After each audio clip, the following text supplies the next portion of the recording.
Just before the feast in 2012, I received an email from a teenage girl in another part of the United States, and the email said, "I'm sending a package to you, and it will arrive at the feast at the meeting hall location, which was going to be in Lake Harmony, Pennsylvania." So I didn't know what to expect. That's nice, thoughtful, feast gift maybe. So a few days later this big box arrives, and it's delivered to me. And I open it up, and inside was a large notebook and a note that read something to this effect: that last year at the feast in St. Augustine, Florida, at the teen Bible study, you mentioned how the kings of Israel had to write for themselves a copy of the law. And she said in the note, "Well, I decided to do that. And when I finished Deuteronomy, I decided to keep going. And just before the feast this year, I completed writing the entire Bible. And I thought you would like to see it. Your friend," she gave her name. And in that box was a huge, it must have been a 5-inch binder. And I opened it up, and inside was the entire Bible, handwritten in this fine little handwriting, very precise and neatly done. And I was just stunned. Of course, she wanted it back, and I was happy to send it back with somebody from her area. But a couple of months later at the Winter Family Weekend, I saw her, and we were talking about this project, and I said, "So what did that do for you?" And she said, "Well, it was rather amazing." She said, "It gave me an entirely different view and understanding of the Bible." She said, "I saw things I'd never really seen before, and right in the middle of writing something, I would find myself going off to study something about what that meant." She said, "I learned so much and all sorts of new things." Well, the teen Bible study the year before in St. Augustine was titled Deuteronomy 17 for Teenagers. Deuteronomy 17 for teenagers. What do you find in Deuteronomy 17 about teenagers? Well, basically nothing per se. In fact, they might not have even thought of the word teenagers back then. Most of us here don't realize the word teenager, the concept of teenager, is basically a recent social phenomenon, and only in certain parts of the Western world. Most societies throughout history, and even today, you were either a child or an adult. There was not this sort of in-between phase. In fact, some societies, have this ritual. One day you're a child, you go through some ritual, the next day you are an adult. So, no, Deuteronomy 17 says nothing about teenagers.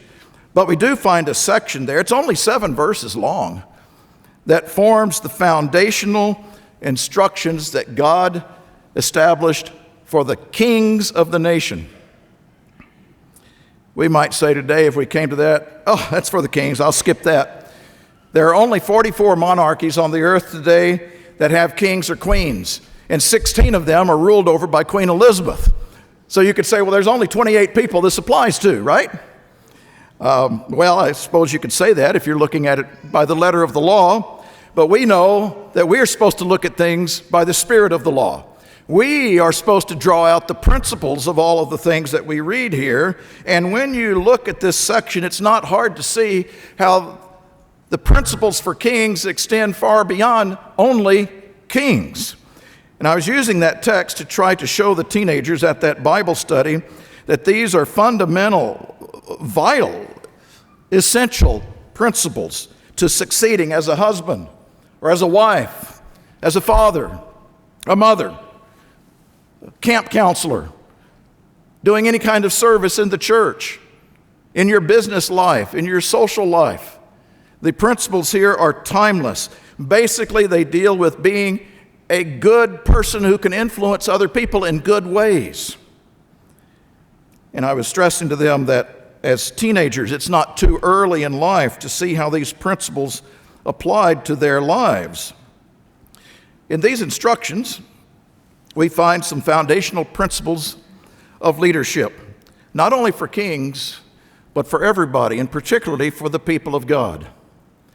I was really appreciative of the chance to speak today because we just finished 5 hour-long classes at Foundation Institute on this subject of the heart of a godly leader. Then Mr. Horchak said, you need to cover this at the FMP session in 1 hour. So tomorrow, you're getting the Reader's Digest version. But as I looked at that, I thought, I can cover one element of that today because this is for everybody. We are here, yes, it's a leadership development weekend, but in a sense, aren't we here every weekend for leadership development?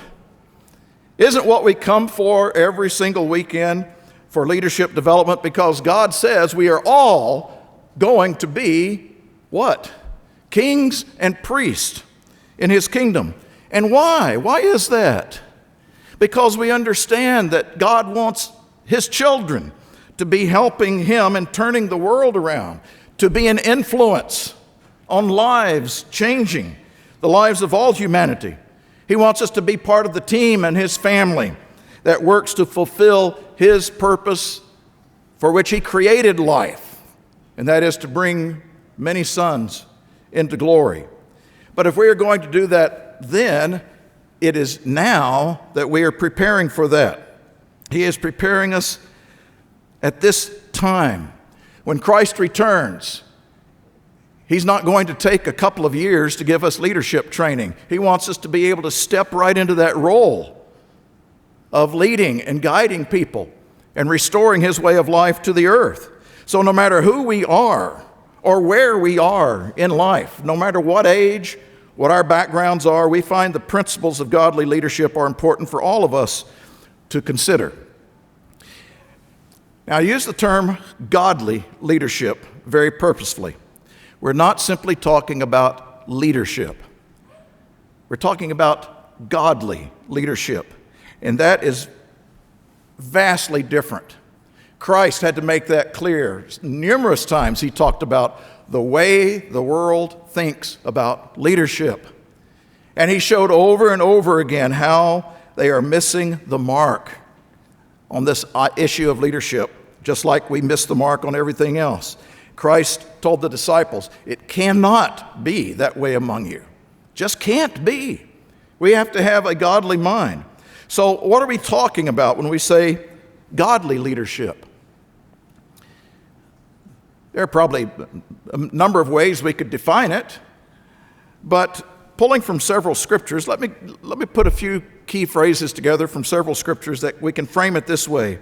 Godly leadership occurs when you exercise righteousness with the right motive to serve in order to help other people spiritually mature. It's the exercising of righteousness to serve all people in helping them develop spiritual maturity. Isn't that what God is doing with us? He's righteous, He's our leader, and He is working to serve humanity, to serve us by helping us. He is always there. He's devoted to helping us develop spiritual maturity so that we can lead more godly lives and then be in His eternal family. And by doing so, He expects us to in turn affect other people. That is leadership in a godly way. And by that definition, nobody is exempt. It applies to every single person. Now, that's not what, when you say leadership in the world today, what most people think of. They think of, it's some designated position, some designated title. Now, it may include that. Godly leadership certainly has elements of it, but that it doesn't have to.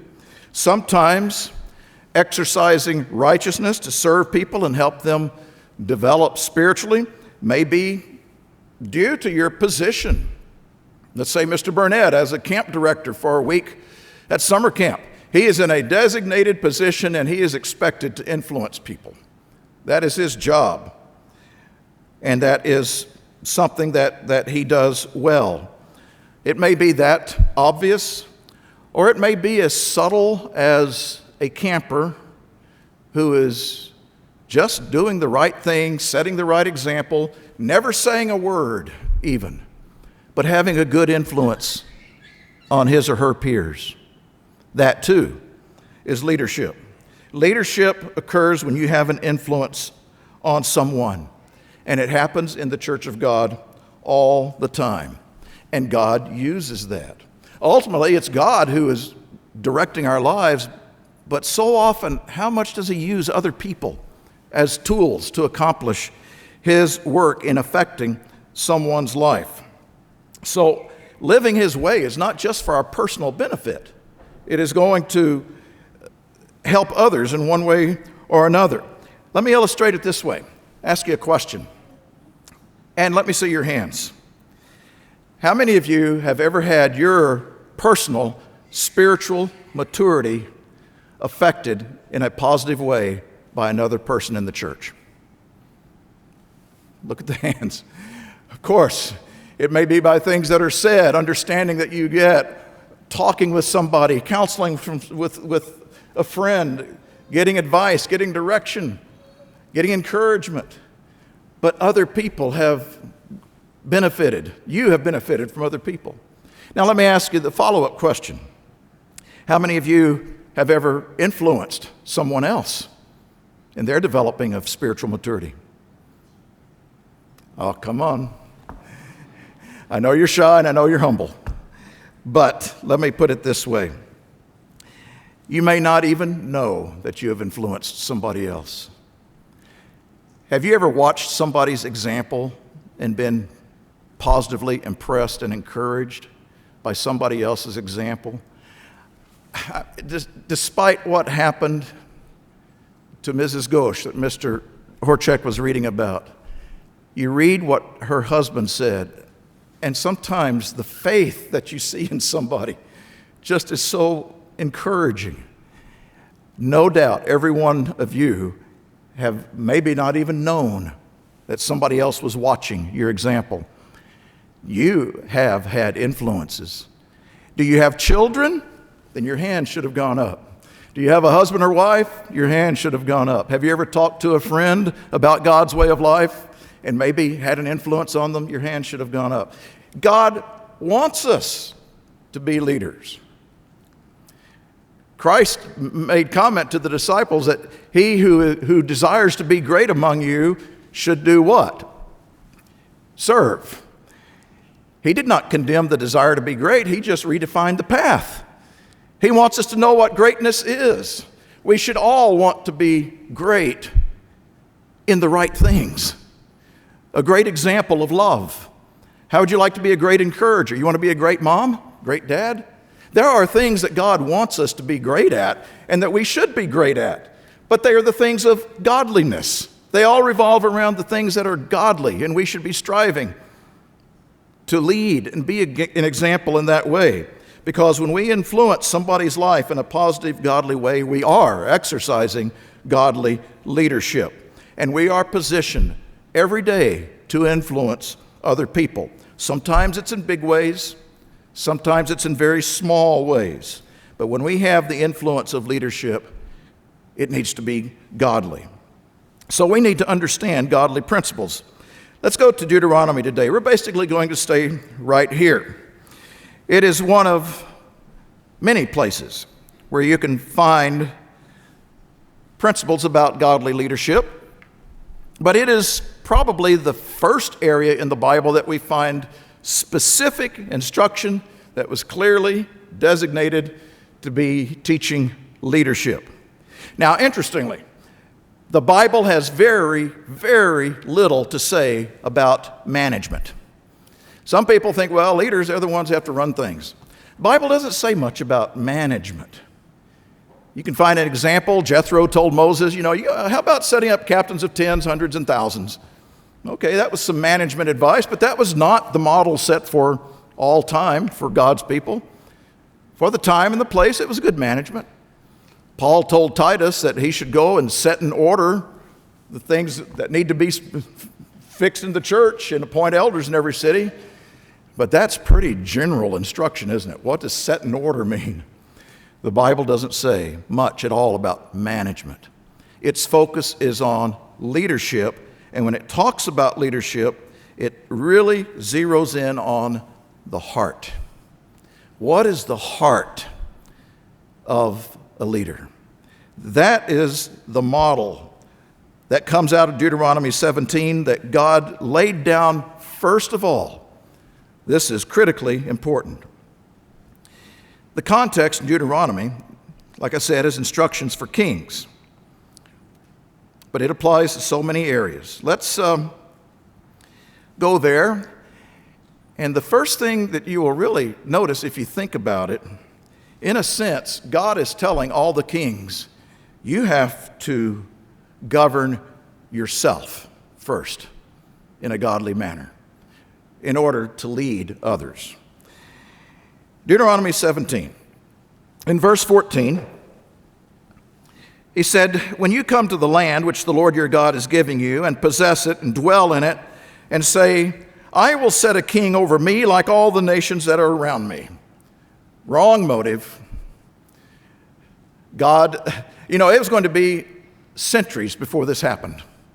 But it's like God knew it was going to happen because he just knew human nature. He knew at some point Israel would say, yeah, we want to do it like everybody else.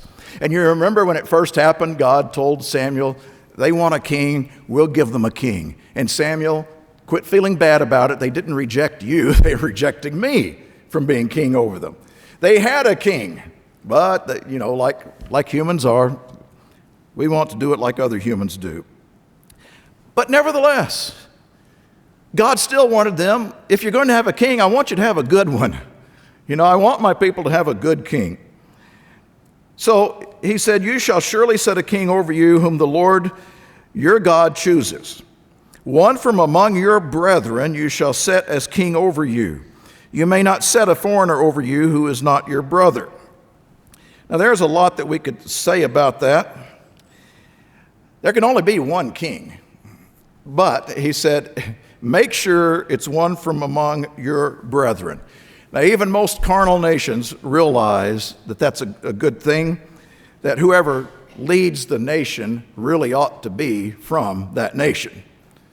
It's sort of common sense, because if you're from that nation, it's more likely, I won't say it's always likely because it isn't, but it's more likely that you would have a greater identity with the people of that nation. You would have a greater love for that country. You would have a greater kinship, which should give one a greater commitment toward those people of the nation. You understand the traditions. You understand the ways of the people. So it would benefit the people of the land to have somebody who was from among them be their king. But let's look at it from the point of the king. How does it benefit the king to know and to always remember that he was from among his brethren? What benefit is that to the leader himself, to always remember, I am from among my brethren? Let's say if you were the king for 30 years. Why is it important 30 years after you took the throne to know that my history is from among my brethren? What role does that play in the heart? What role, let me say, should it play in the heart? Doesn't always. A lot of hearts go astray. But what role should it play? What is important about knowing where you came from? What's important about that? Well, actually, it's not just about your citizenship. Now, at first glance, you say, well, let's make sure they're a citizen of this country. It's not just about your citizenship. The importance of it primarily has to do with one's heart. By the time Israel finally got a king, by the time they reached their fourth generation, Saul, David, Solomon, Rehoboam, by the time they reached their fourth generation, the king was out of touch. He was totally out of touch with the people he was to be leading. He was technically a citizen. He was technically from among his people, but spiritually, emotionally, psychologically, he was not. You can read the story in 1 Kings chapter 12. Rehoboam takes over when Solomon dies. The people come to him and say, hey, can you cut us a little slack? We've been really overburdened for a long time, and we could use a little easing up. Rehoboam goes to the elders who served under his father, and he said, it's interesting how I don't want to read too much into it, but it is interesting how it's stated in 1 Kings 12. Rehoboam says, how should I answer these people? I read that and say, these people? Why not say, how should I answer my brethren? It's a total change of tone when you say, how should I answer my brethren, instead of, how do I answer these people? Is that the way he looked at them? Well, the elders said, they didn't even answer his question. They gave him some good advice, but they didn't give him an answer. They said, if you will be a servant, and if you will serve them and speak good things to them, they will serve you. What they meant by that, they'll gladly follow you if you'll serve them. It's interesting, the elders said, if you will be a servant to these people, and I wonder if they were, the way I would envision it being said was, yeah, these people, is that the way you want to talk to them? Well, these people will serve you if you will serve them. But he didn't listen. And it's interesting that it says he asked advice then of the young men who had grown up with him. Who was Rehoboam? He was a palace kid. He had grown up isolated, undoubtedly, in the palace with a certain small ring of buddies, and they're the ones who said, you let the hammer down on them. Totally wrong advice. Totally wrong advice. I wonder if Rehoboam, in his mind, was one from among his brethren. Did he keep that? Did he have that sense? These are my brethren. There's more to just being one from among your brethren than just your physical lineage. Let's put it in some practical terms, today's terms. Some of you young people, teenagers, young adults, let's say you're going to be a camp counselor this year. You know what you are? You are the king of the dorm. You're the queen of the little kids, and your realm may be 12 constituents, but nevertheless, for a week, you are their leader. You are their leader. What are you thinking? Are you remembering where you came from? Do you remember what it was like to be a child once at that age? Do you remember what you were thinking? You were a child once, that age. Do you remember what it was like? What are the needs of a 12-year-old or 15-year-old spiritually, emotionally, physically, mentally? What is important to the development of a child at that age? How do you establish unity among 12 people? How do you spot problems and then help them mature as they address those problems? What about when you have to discipline? It's important because being a counselor is not just riding herd on a group of kids for a week. Godly leadership as a counselor means that you're thinking what it was like to be one from among your brethren. Those little kids that you were once like and now have a chance to influence. You spend time thinking about that. If you were a father or a mother, you were a child once. Do you remember what it was like to be a brother at that stage?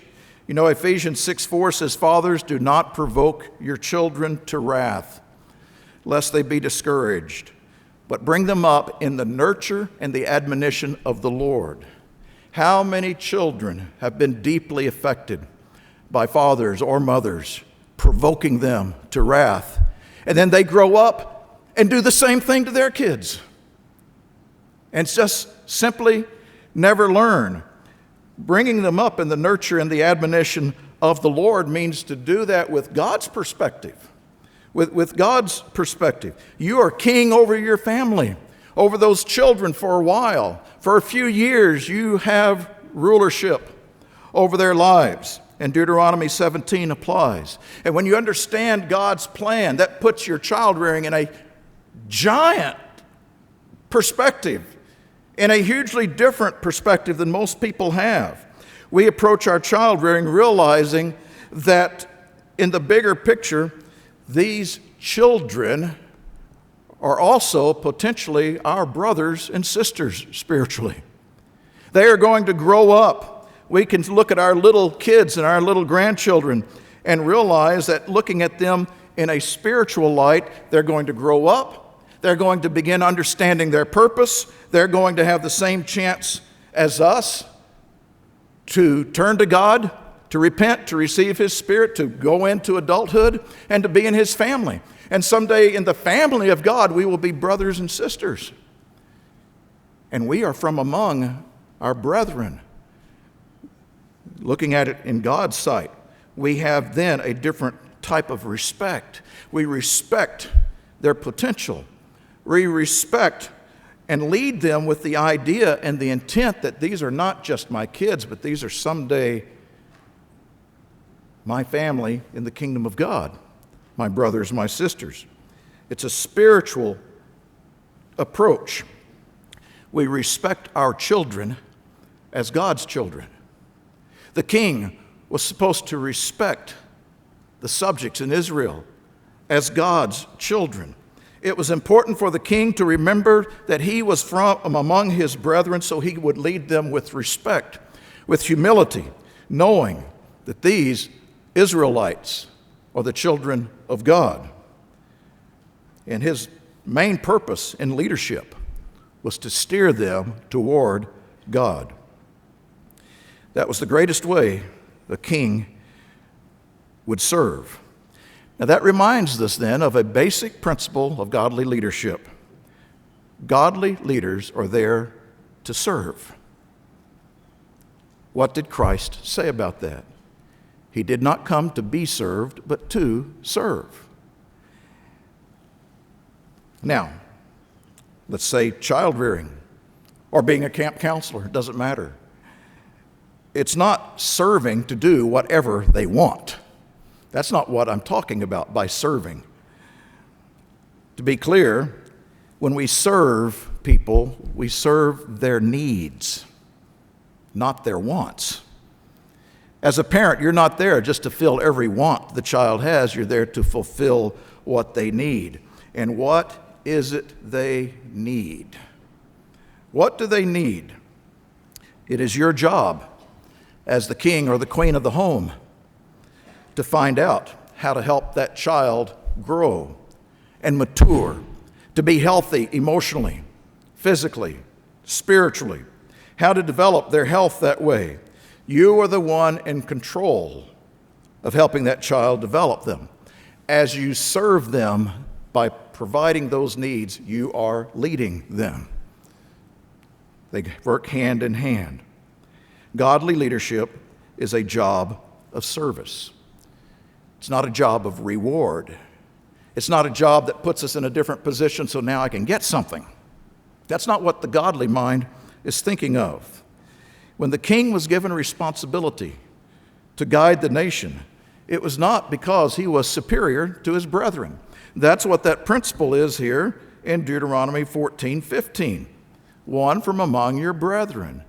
It tells him, I have a responsibility and a position, but it's not because I am superior to anyone.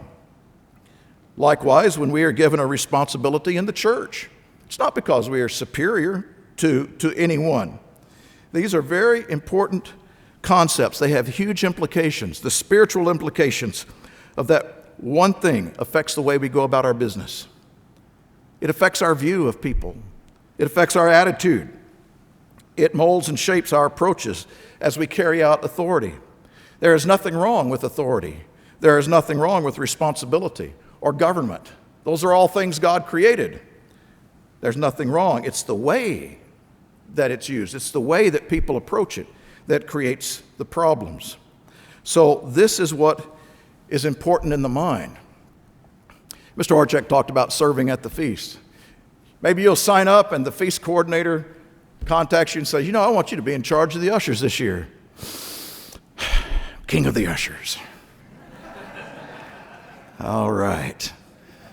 And you gather your crew of 12 that opening night, and you have the ushers meeting, and you can say, men, I've been watching people at this feast of God get lax for years now, and I'm not going to have that in my house. No, sir, we're going to start fixing some things around here. This usher crew is going to run a tight ship, and people are going to do things right. And I'll give you an example. These latecomers, keep that front row open. When they come in late, we're going to march them right down here, and we're going to break them of that habit. Not in my house.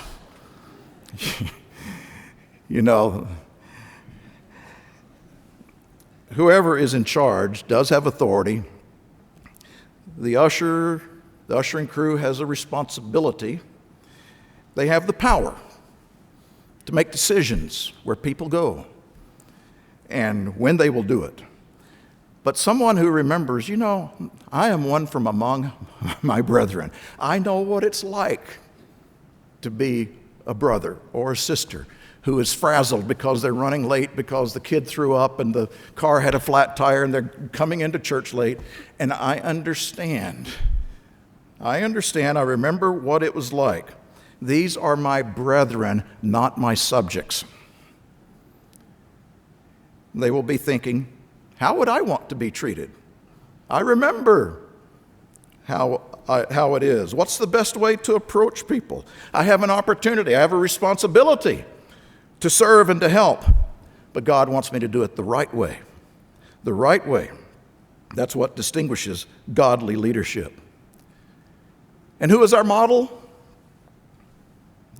Who's the best king you've ever seen?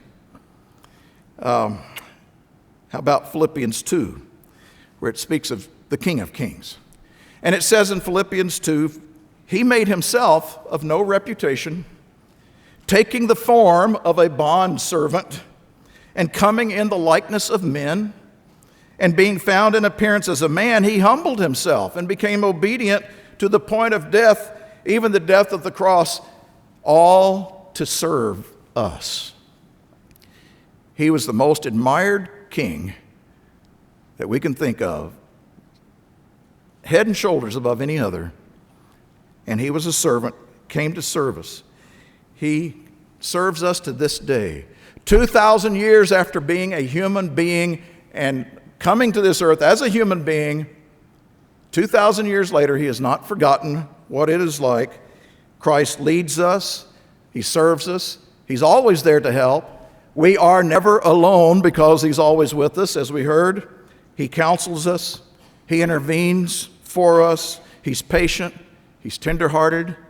He's firm. He leads with firmness, tells us what to do. He doesn't compromise. But he is a perfect servant, and that's what he kept telling the disciples. You have to follow my example of leadership and have a heart of service. He was from among his brethren. He came in the likeness of men. As a result, what are we told in Hebrews 4? We do not have a high priest who cannot sympathize with our weaknesses, but was in all points tempted as we are, yet without sin.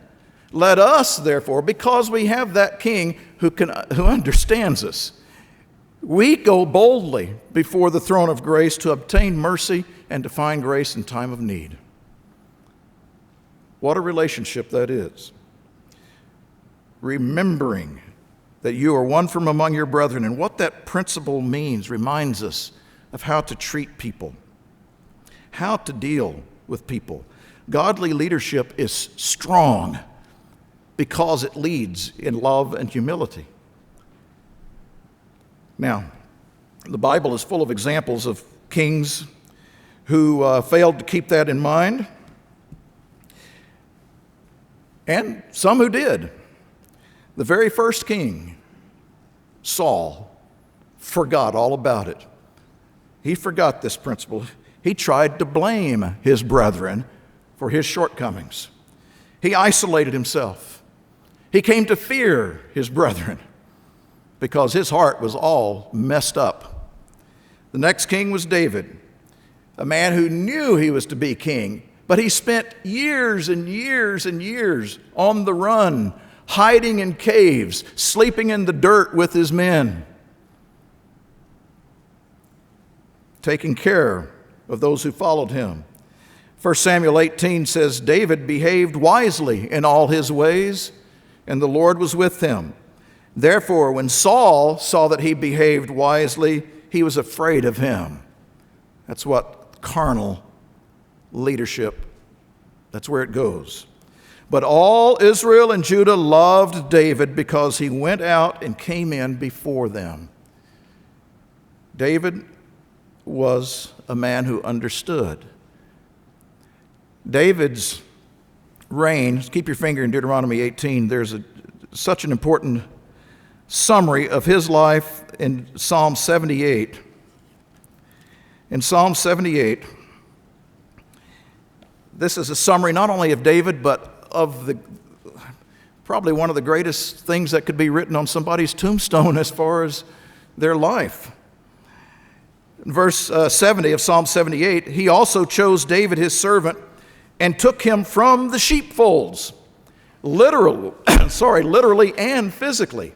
David was physically herding sheep, but he was also taken from the sheepfolds of God's people. He goes on to say, from following the ewes that had young, he brought him to shepherd Jacob his people and Israel his inheritance. So he shepherded them according to the integrity of his heart and the skillfulness of his hands. But David, for the most part in his life, remembered that he was one from among his brethren. There's more that meets the eye to that whole concept of understanding what that means in its broadest terms. Some things don't change just because one becomes the king. Integrity doesn't change. Humility doesn't change. Love isn't supposed to change. Treating one another with respect, the way we would want to be treated, doesn't change. And it doesn't matter what position of leadership you may be in. Back to Deuteronomy 17.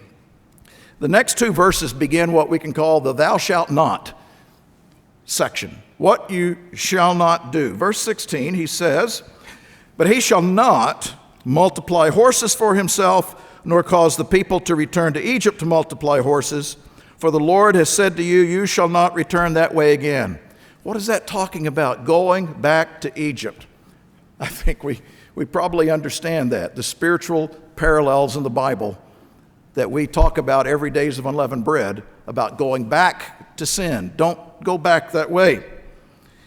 Neither shall he multiply wives for himself, lest his heart turn away, nor shall he greatly multiply silver and gold for himself. So don't multiply horses or cause people to. Don't multiply wives, don't multiply gold. So what does that have to do with us today? Most of us probably say, I don't even want a horse.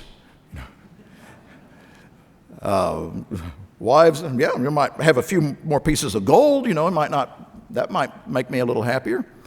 But wives, nope. What is he talking about here? That is for us today. What's the heart issue?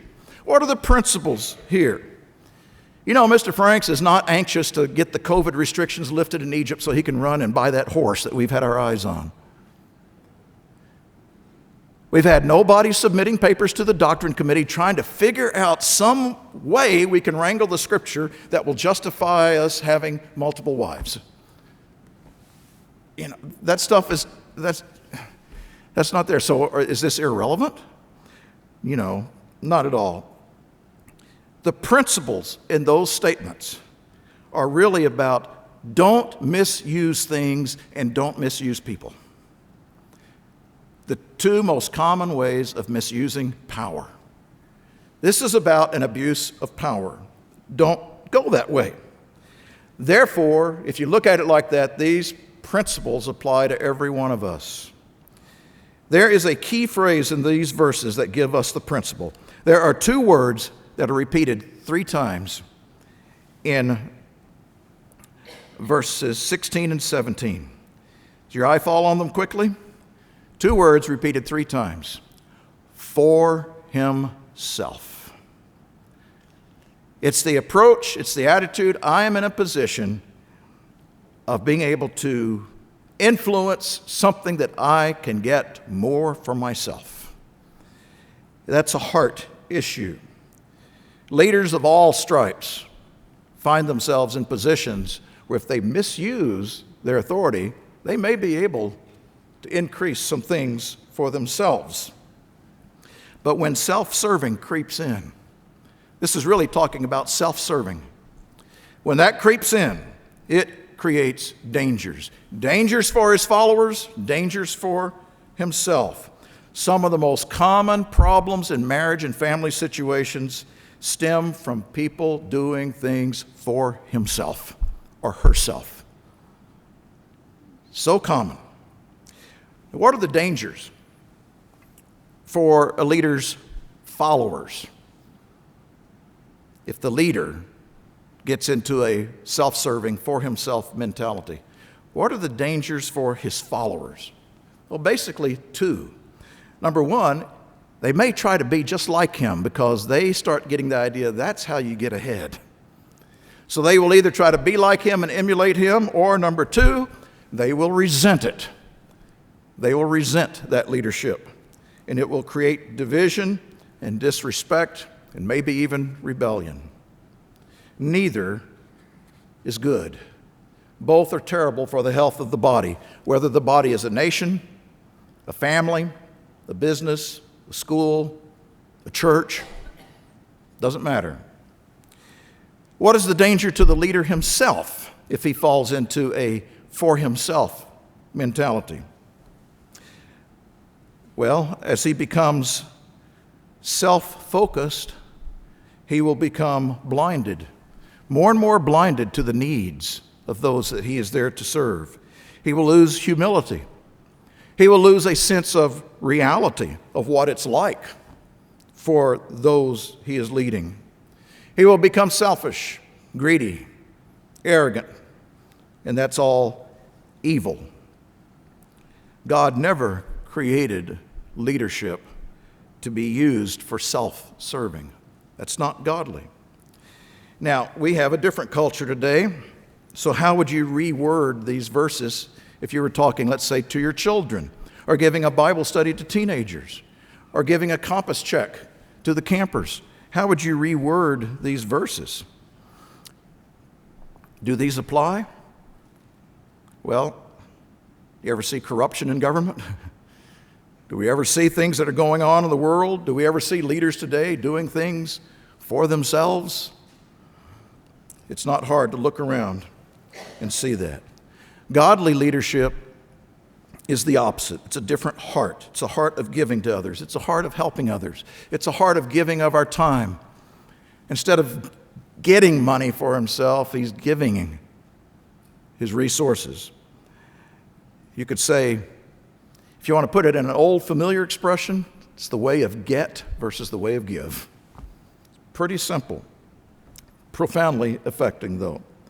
Let me give you a real life situation. My father is with me here today. I'm going to risk embarrassing him because I didn't tell him about this story. When I was somewhere around 14, 15, 16, somewhere in my middle teen years, in Houston, the Spokesman Club was on Wednesday nights at a YMCA.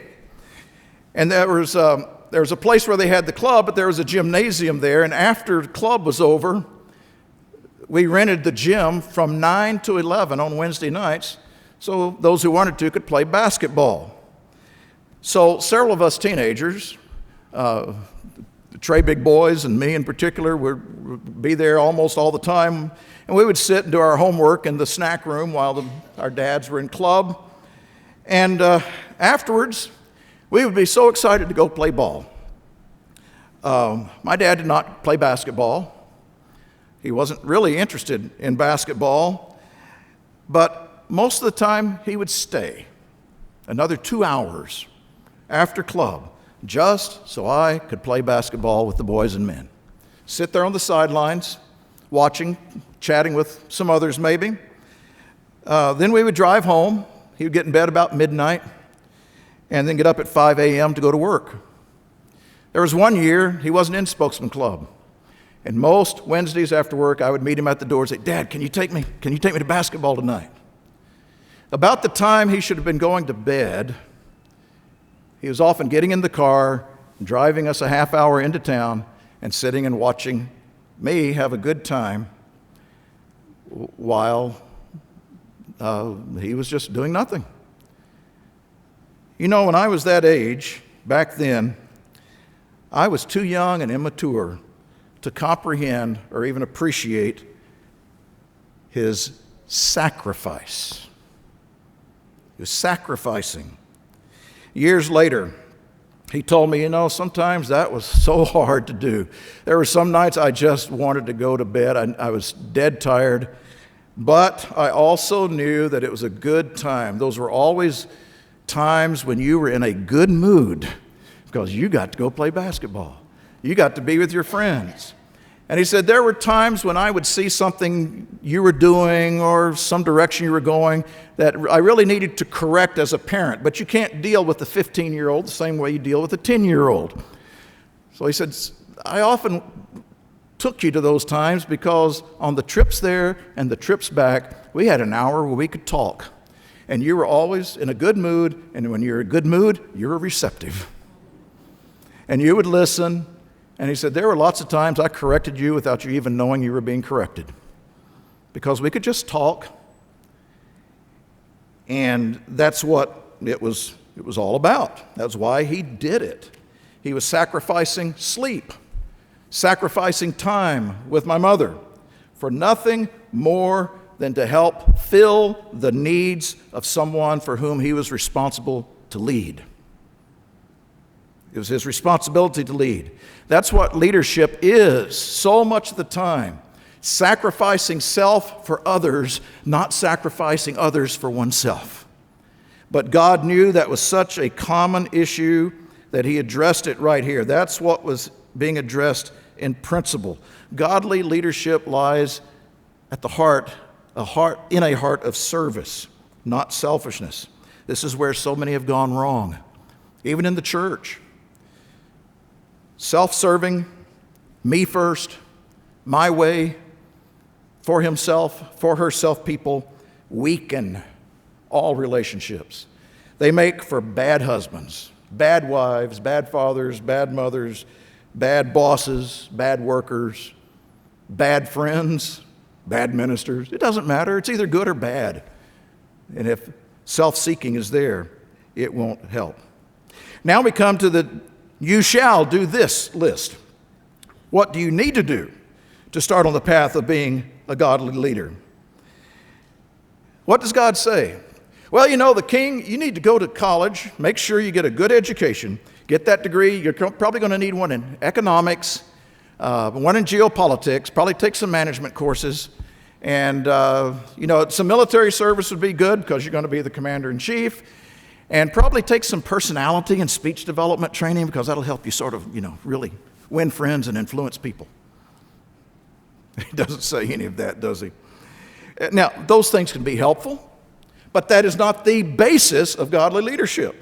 Verse 18, it shall also be when he sits on the throne of his kingdom that he shall write for himself a copy of this law in a book from the one before the priest, the Levites. The Pentateuch, what we would call today the law, the first 5 books of the Bible. This is where the teenager I was telling you about at the beginning got the idea. I did not give it to them as an assignment. We were just reading through this. At that feast, the Bible study was trying to lift their eyes to this big picture that God is preparing them to be kings and priests. And the time to learn it is now. Because God was interested in their developing godliness. And what does it say in 1 Timothy 4:8?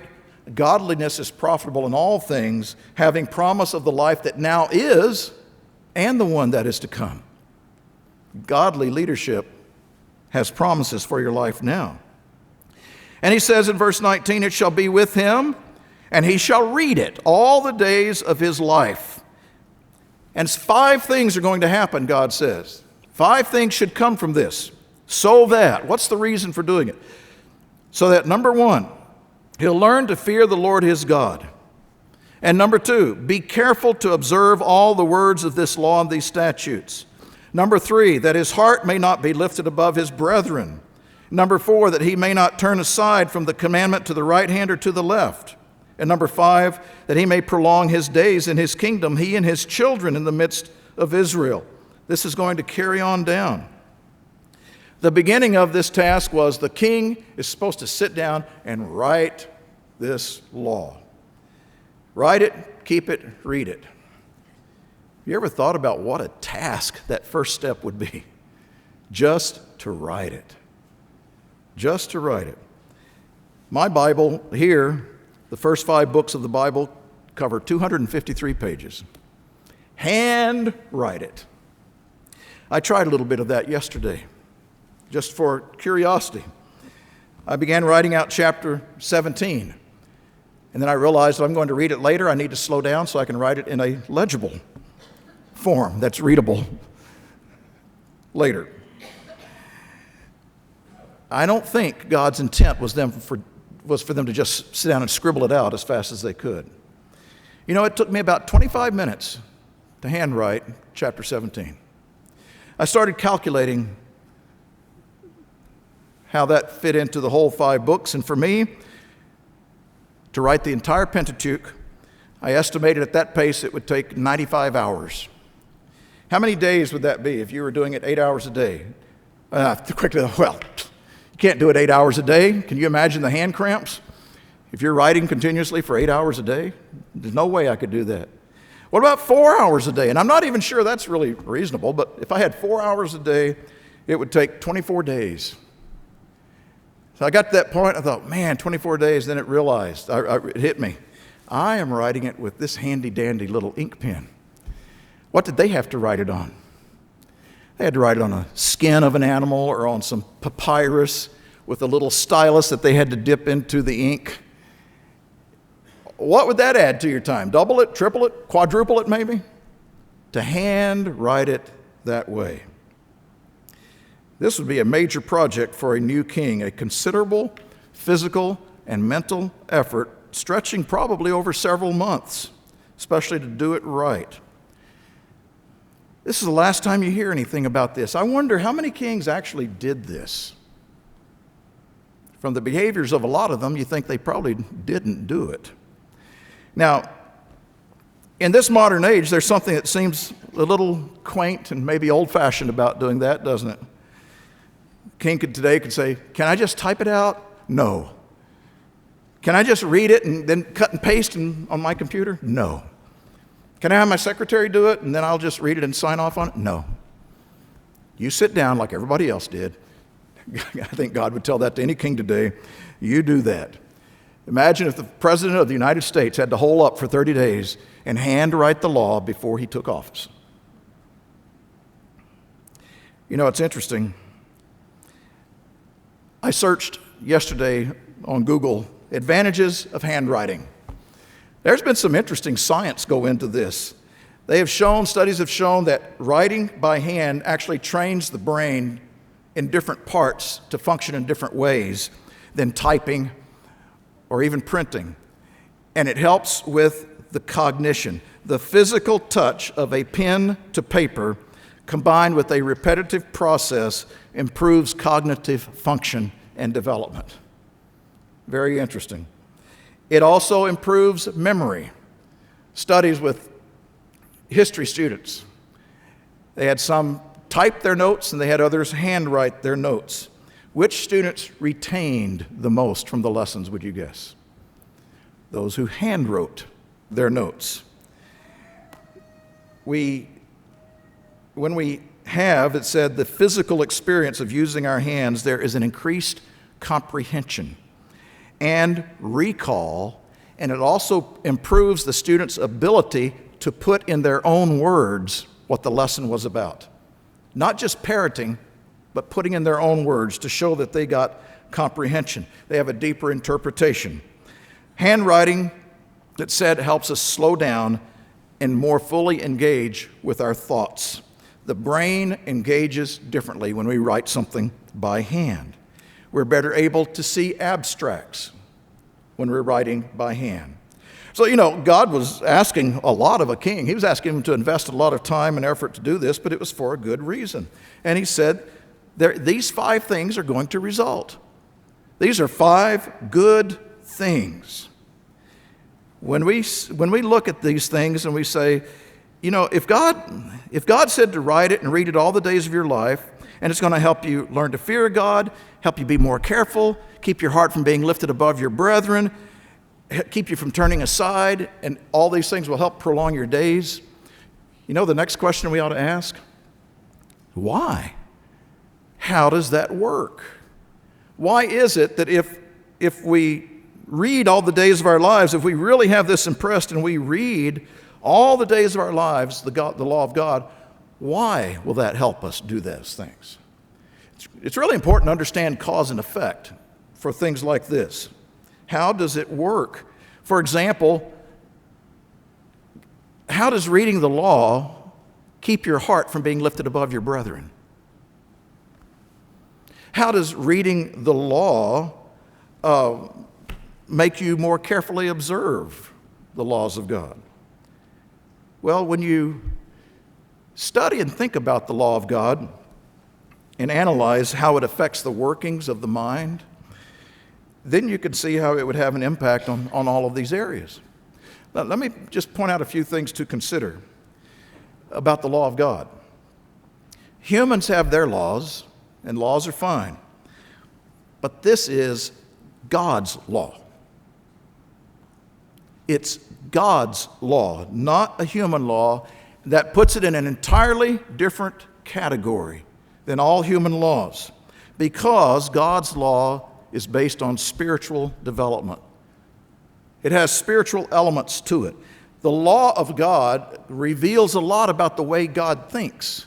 And if we understand the way God thinks, we understand God. We understand the mind of God the way He is. It is the basis of godliness. So the fact that it is God's law and not man's keeps us in a relationship with God. Man's laws do not create a relationship with the government, but God's laws are designed to create a relationship with Him and with one another. If we keep the right relationship with God and His way of life in balance, then our relationship with other human beings is also going to be in balance. That affects something like how we view our fellow humans, our perspective of them. Another element of God's law is that it is a law that is focused outwardly.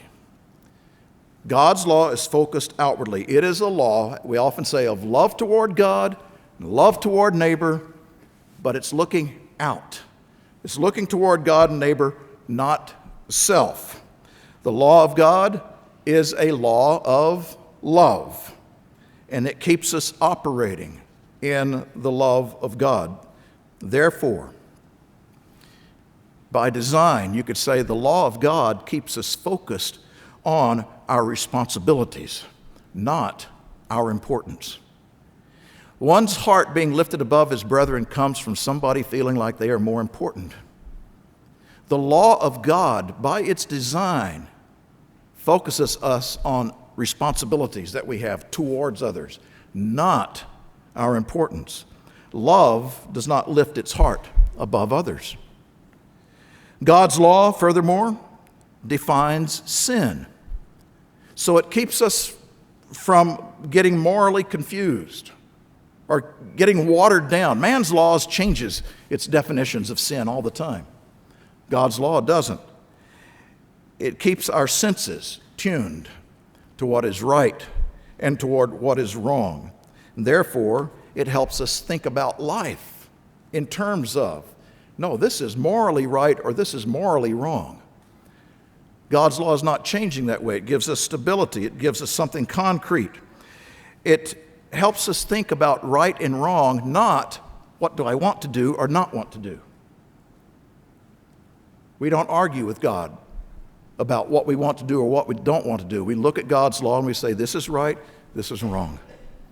God's law tells us that. The human heart, we know, is deceitful above all things and desperately wicked. Who can know it? Well, the person who's studying God's law can know it. You can know it. God's law helps us understand it. God's law helps us understand how the human mind thinks, how the carnal mind thinks. So you take a point like that about one's heart being lifted above his brethren. The pride in human thinking is what makes that possible. The pride in human thinking may tempt us to think more highly of ourselves than our brother. But when our mind is in the law of God, we are reminded, no, that's wrong. That's not right. That is not right. Human thinking justifies being superior to others. The law of God helps us not justify that. It reminds us that sin, and we know we're told, again, not to go there. Human thinking uses other people. God's law helps us to stop that kind of thinking. Another factor about the law of God, the law is a mirror. The law is a mirror. James 1:22, James 1 talks about how doers of the law say, and it says, if anyone is a hearer and not a doer, he is like a man observing his face in a mirror. Now, here's the point where we have to interject. Just having the law itself doesn't do enough. It's those who choose to do what the law says. Those who are responsive and whose heart is turned toward, I really want to follow what this law says. Anyone who is a doer is like a man observing, or who is a hearer is like a man observing his natural face in a mirror. He observes himself, goes away, and immediately forgets what kind of man he was. But he who looks into the perfect law of liberty and continues in it. But you have to look at it in order to continue. You have to look at it in that mirror. And continues in it, and is not a forgetful hearer, but a doer of the work. This one will be blessed in what he does. Doers of the law are like those who look into that mirror. They use the law of God as a mirror, and they see what kind of reflection. They use that as the standard of what they want to see in themselves. What am I seeing? Is what I'm seeing in my life the same as what the law of God is telling me to be like? And they look at it. They look at that mirror. And if they see something in their lives that is contrary to the law of God, they immediately go to work on changing that so that they can conform to God's way. Looking into the law, then, is so critically important in remembering not to turn to the right or turn to the left. It's so critically important in living in awe of God, fear of God. It's the mirror of God's law that helps see our lives. So in other words, when we are continually studying God's law, it becomes a filter for all of the information that comes into our mind. That becomes the filter. And it helps us develop a discerning heart. And it helps us discern the wrong thoughts that can creep in. It helps us tell us the right thoughts that we need to be thinking, the right direction to go. There are so many aspects of this that when you really meditate on that, on why does the law of God affect somebody so deeply? So there are a lot of things we could come up with, but by its nature, a continual study of God's law will keep us within it'll have that effect of having these 5 things listed here go to work in our lives. It keeps us on the right track. And if our relationship with God is right, what God knew here is that if we get that foundation right, other things will fall into place. Other things will fall into place. Our dealings with other people will be better, and they'll be right because they will be a reflection of our relationship with God. 7 scriptures. That's all God said here about what kings should do and not do to be effective, godly leaders, to be on the road to leading the nation the way He wanted. Why are these things so important? Because they are the core of what goes on in the heart. They are at the core of what goes on in the heart. Later, when Israel and Judah did have some kings, and you read their stories, as you read their stories in the future and look at those case studies, you will see some kings that ruled only for a few days and some ruled for decades. Some were good and some were bad and some were in between. There were some good kings who went bad and there were some bad kings who turned good. Israel and Judah have all sorts of stories about those kings. But if you want an interesting study, anytime you read about one of the kings, analyze them in the light of Deuteronomy 17. Analyze their rulership in the light of what you read here and see what you can conclude. And I will bet you that in almost every case, in some form or fashion, their success or their failure will be traced back to those fundamental principles that God gave at the beginning. God knew what he was saying. He wanted his people to have good leadership. So whether you are a king or a queen, a husband or a wife, a father, a mother, a friend, a brother, a sister, it doesn't matter. In any position of influencing somebody's life, the Bible is full of instruction that pertains to how to do it in a godly way, how to exercise righteousness in order that you can serve people in ways that it will help them develop their own spiritual maturity. You might be very fundamental. Fundamental doesn't mean easy. It can be hard, but it is the basis. You know, when you think about what God is saying here in summary, basically, he says, have a heart of humility and service, keep my word, the law of God, uppermost in your mind all the days of your lives. If we don't, all the other leadership factors that we can think of won't be based on godliness. In that way, it's very simple. The more we can dedicate ourselves to understanding God, his word, and live our lives according to the law of God, the more we will be a godly influence on everyone else.